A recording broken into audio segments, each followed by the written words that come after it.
Sorry? Did you get a little? No?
out on that crap.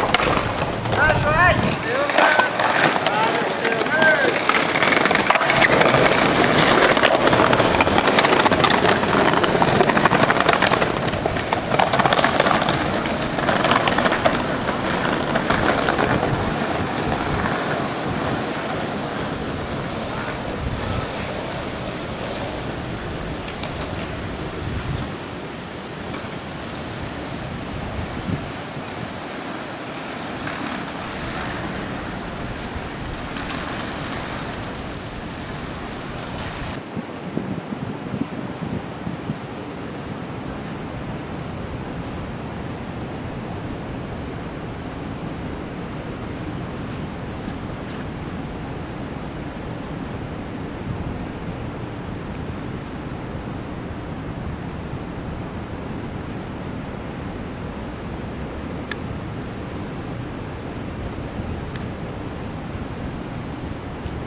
So can you please say your name for me? My name is Kevin Qualls, And can you spell it? Kevin, and my last name is Qualls, Qualls, like falls, but with the Q, Qualls. And what are you currently studying at USC? I'm a rising senior, majoring in mechanical engineering and pursuing a minor in business finance. So what are you hoping to do after you graduate? Hope to keep it going, go to master's school. Can you actually look at me rather than the camera? I know it's super distracting, but say that again. You want to go to graduate school? Yeah, I want to study product development engineering. It's here at USC. It's in the industrial systems engineering department. So what kind of jobs will you be looking at after you graduate? I'm open to any engineering opportunities except military and aerospace. I'm hopefully something to do with like research and development for an athletic apparel company, like Under Armour, like seeing what type of gear makes their athletes like stronger, faster, cooler. Cool. You mentioned specifically not military or aerospace. Is there a reason you don't want to work for the military? For moral reasons.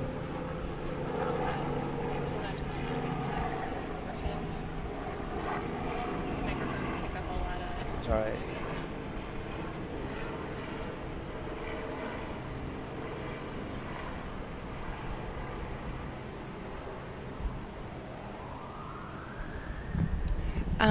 So you said moral reasons or why you don't want to work for the military. Can you elaborate on that a little bit? I'm more of like a peaceful type of dude, and I don't, you know, I don't believe in the whole. Let me wait for the mill. Yeah, sorry. They picked just the right time to come by. I'm thankful. I know a job's a job. At the end of the day, and your family's your family. You got to provide for it. I'm just, in the grand scheme, I'm just not the whole type of eye for an eye, tooth for a tooth type of dude. And I don't know. Yeah, I know it's a job, and not trying to pick and choose, but I just it's just not. I wouldn't feel right. Could you take like half a step to your left just because you're a little bit in shadow? Yeah.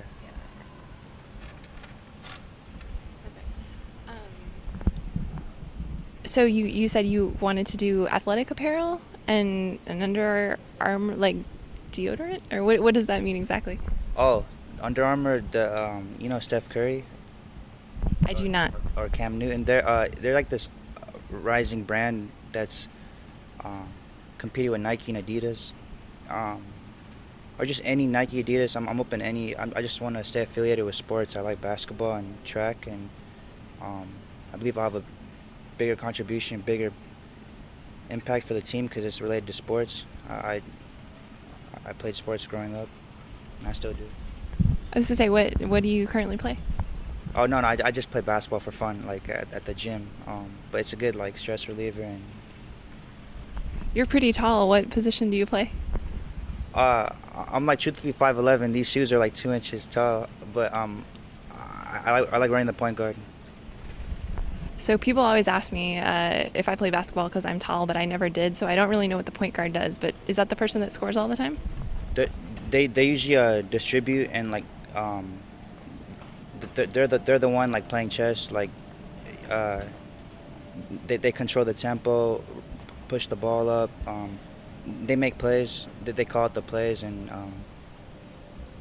they have the opportunity to either score or distribute and make plays. Have you ever seen a game in LA, like gone to see the Lakers? I have when I was in middle school, and I always go to USC basketball games. How's the USC team? We're doing good. Everybody on the squad has like a Boss Life mixtape, and we're only getting better each and every year.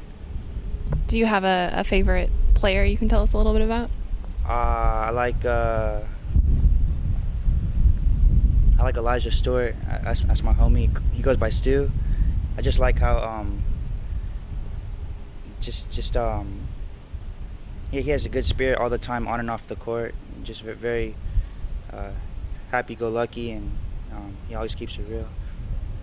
So if you were going to convince someone like me to go to a USC basketball game who doesn't typically go to sports, what would you say to convince me to check it out? I would say there's a lot of opportunities for master students at Annenberg School.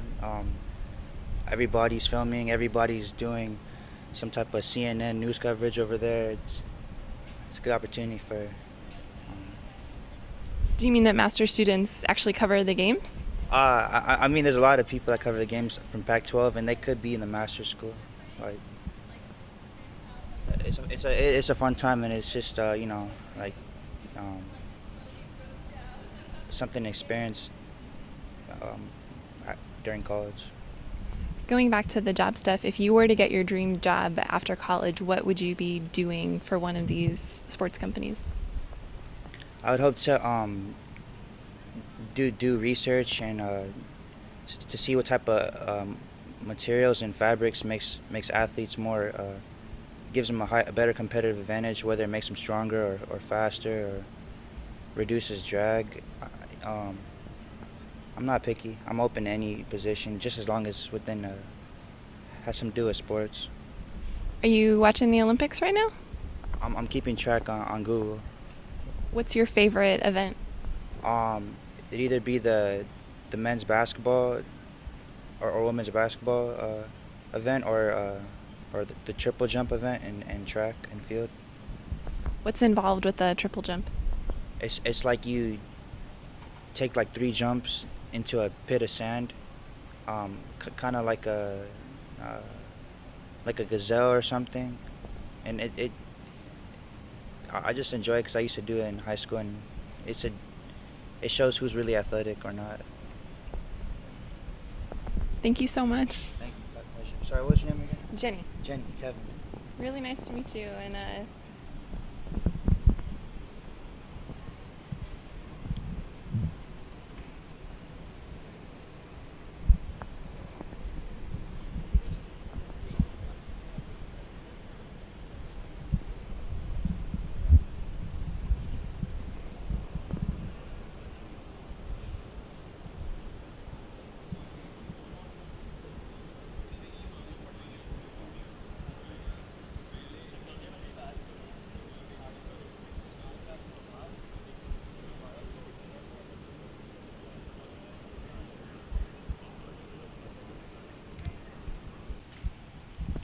All right, can you go ahead and introduce yourself for me, please? Hi, my name is Javier, and we're visiting here, going to the Radiohead concert at the Shrine in about 3 hours. I didn't know there was a Radiohead concert at the Shrine. Yeah, we've been to both of them. We've been to both of them, one on Thursday, one today. Cool. So, do they have a new album out? Is that why you're going? Yes, they do. Well, we're going because we're big fans, but yeah, they have a new album out that came out a couple months ago. So, my understanding is that I'm not a Radiohead expert, but that there's sort of fans are sort of split over the evolution of Radiohead. Have they gone through a lot of changes as a band over time? My wife would probably be the person that would answer that better, but yeah, you can tell a difference between their albums, but I like it either way, all of it. So, how would you describe Radiohead to someone who's never listened to them before? If you want to take a nap, probably pretty good, probably easy to listen to, or even studying is probably something good. But yeah, driving a car, long road trips. Not too long though, because I might fall asleep. It is pretty soothing. How does that work in a concert setting? Because I know a lot of people want to go see live music because they get a charge from the crowd. How is it at Radiohead? Is everyone like sitting down and quiet? Surprisingly enough, you stand up a little bit, and it's more of a sway type of thing, not really dancing. So everyone's just kind of just grooving, just hanging out. So how long have you been a fan of theirs? Since we've been knowing each other 7 years now. I was introduced by my wife to Radiohead. What's your favorite album of theirs? Oh man, hard question. Probably OK Computer, their second one. Is that their second one? Yeah.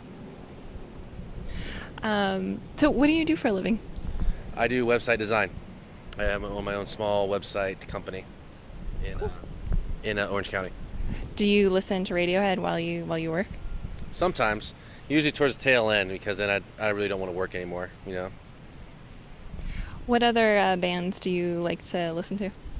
Anything 90s. So I'm a grunge guy. So Nirvana, Soundgarden, Nine Inch Nails, that sort of stuff.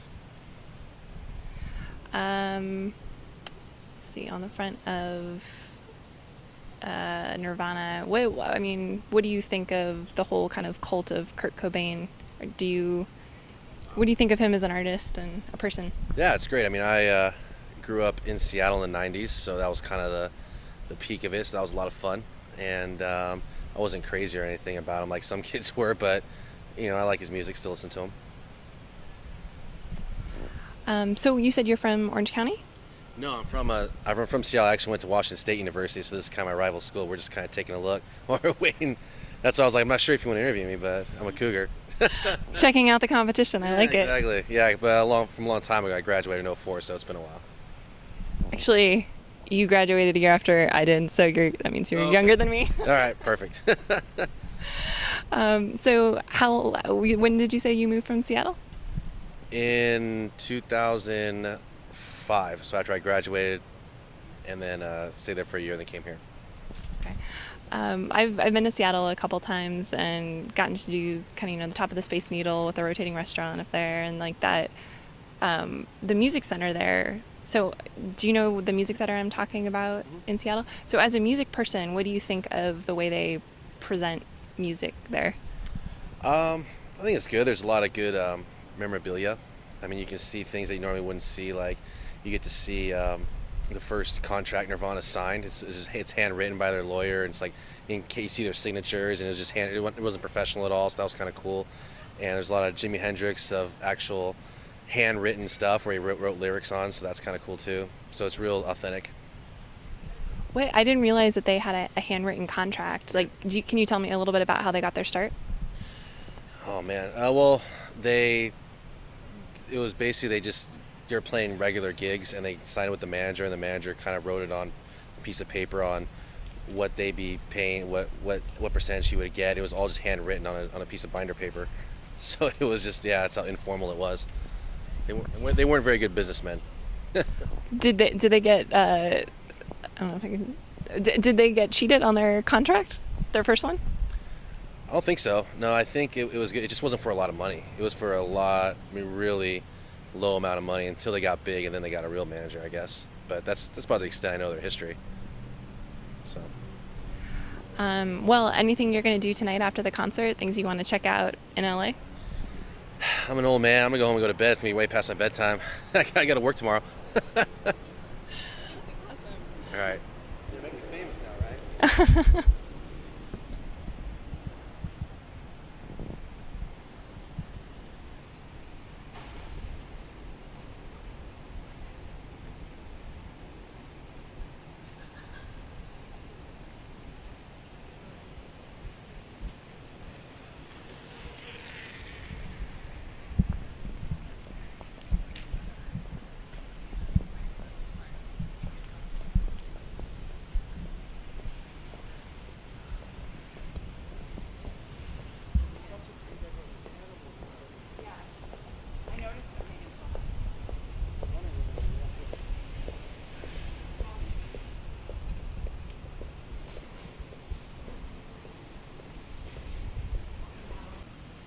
All right, we're rolling. So can you please say your name and introduce yourself?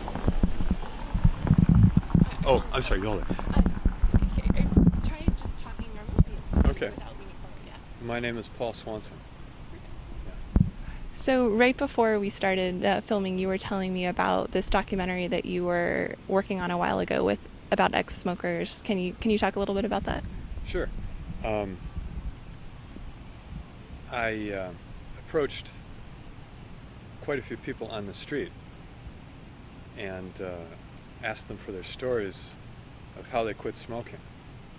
And I was very interested to see that people really enjoyed telling their story tremendously. And I had a microphone, and I have some attention on the microphone. I used to hold the microphone right up to the mouth. You know, it gives good. What I discovered was the sound. Sound is everything in making the documentary. So you want the best sound possible. What was the objective of the documentary? The objective was to help people quit smoking. And my feeling was that if people told their story of how they quit smoking, that something of their success would pass across, and that people would, be a little bit inspired to quit smoking. So how long ago was the documentary made? It was 10 years ago. Yeah. So you said it was unreleased though, correct? I never released it. I never finished it. What happened? What was the road bump? Well, at the time, I was looking at distribution. There didn't seem to be any clear, easy ways of distribution. At this point, I think probably the best thing to do would be just take it apart and put up the individual episodes on YouTube. And because I've got 120 episodes, I can put them up on YouTube, and that might be the best way to distribute it at this point. So since you have yourself been an interviewer before, what sorts of things did you learn about interviewing people and getting people to open up and talk about themselves? It can be done, first of all. It can be done with people on the street.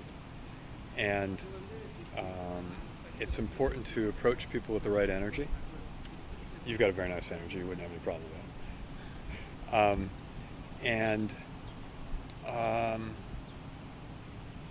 I would ask them a question. I would give them enough information so that they understood what was going on, and then ask them a question which would lead them into telling a story. Basically, I'd ask them to tell a story, and they would tell the story of how they quit smoking.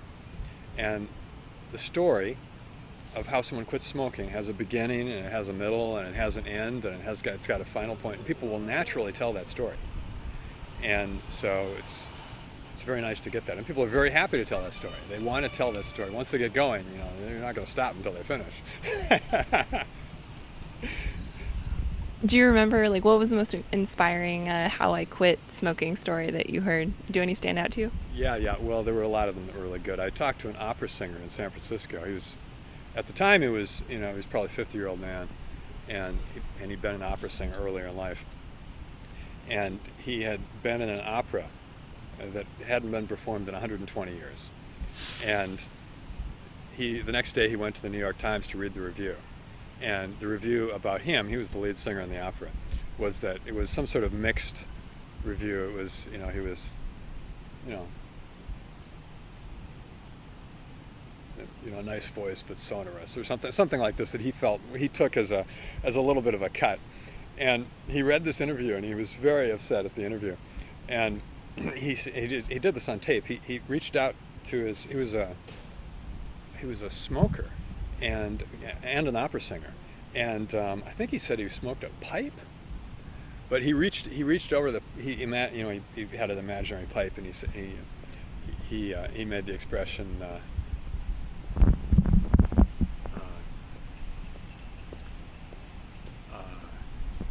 After reading this interview, he said he reached over the pipes. I've got you, you, and he used an expletive. I've got you, and he said at that point he quit. So I wanted to go back to what you were saying before about just kind of liking college campuses as sort of oases of quiet in the city. How long have you been in Los Angeles for? I come down to Los Angeles about once a month for 10 days to 2 weeks from Northern California. I've been coming down every month for a couple of years. So where do you live in the Bay Area? I live in rural Northern California, north of Tahoe. So how did you end up in that part of the country? It was a long series of steps. I'm from Minnesota originally, and came to California, came to San Francisco, and then lived in various places, and ended up at the one particular hospital I'm at just because I liked the situation there. Can I ask what hospital you work at? I work at a little hospital north of Tahoe, and I guess I don't want to get into what hospital.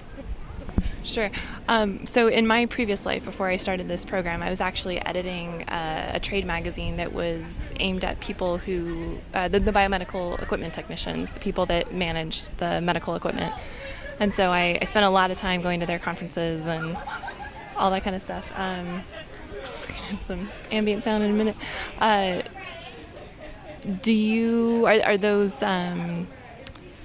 Are those issues that concern you as far as like how the medical equipment is managed? Do you ever see any issues with quality control in that department? With medical equipment, it seems to be pretty well managed. I mean, typically medical equipment is quite expensive, and it generally seems to be fairly high quality, and so I haven't noticed any serious problems. My point was just that even like really high-end equipment needs to be calibrated and maintained and repaired, and stuff breaks from time to time. But you haven't run into issues with that so far? Well, I don't get too involved with that end of the equipment. I'll use it, but other people are maintaining it and repairing it and so forth. And so the equipment seems to get replaced, and it's not always clear to me why it's being replaced, but it just keeps getting replaced. What kind of physician are you? Emergency. Do you have any stories you can share with us? People ask that, and strangely, I don't. It's much more routine than people expect. And people, of course, I'm in a small place. It's not really terribly traumatic. I don't see a lot of trauma, but people come in with a variety of minor complaints, and they get handled and they go home. And it's strangely routine. I really ought to work on accumulating stories because people ask me that all the time. But the stories, it's kind of like most of the stories would be kind of along the lines of a lawyer. I had a good case the other day. It's like it really wouldn't be that interesting to non-doctors. I had a very interesting gallbladder case the other day. You wouldn't have believed it. The lab values weren't right at all. So one thing that comes to mind is that there's been a lot of discussion about homeless people who aren't insured, or people who aren't insured, not just homeless people, using emergency departments as their primary care. They're not insured. Do you see that much in your part of the state? Yeah, the emergency department is the medical care of last resort in the United States. And that's where people who don't have medical insurance or finances, that's where they get their care. How much of an impact do you think it would make if all those people had insurance? Like, can you estimate sort of the percentage by which your caseload would go down? Like, is that like 30% of all cases that you're seeing are people that sort of fit in that category? Well, I really don't know how much it would go down. It might go down a bit, but strangely, in a lot of cases, people will just come to the emergency room because it's more convenient than making an appointment to a doctor. And most of those people in that category are not going to be paying for their emergency department visit. It's free. So they can just come into the emergency department. A lot of them, if they had insurance, they'd just still come into the emergency room just because it's easier. Yeah, a lot of them would. And that's not entirely true. I mean, I'm not sure that it would, I don't know how much it would reduce emergency department visits. Probably they would just see doctors and still come into the emergency room. They might get better care, kind of long-term medication management, that sort of thing. If they were safe. Right, exactly. Let me just see how we're doing. Okay. Is there anything else that you'd like to add as we wrap up our interview?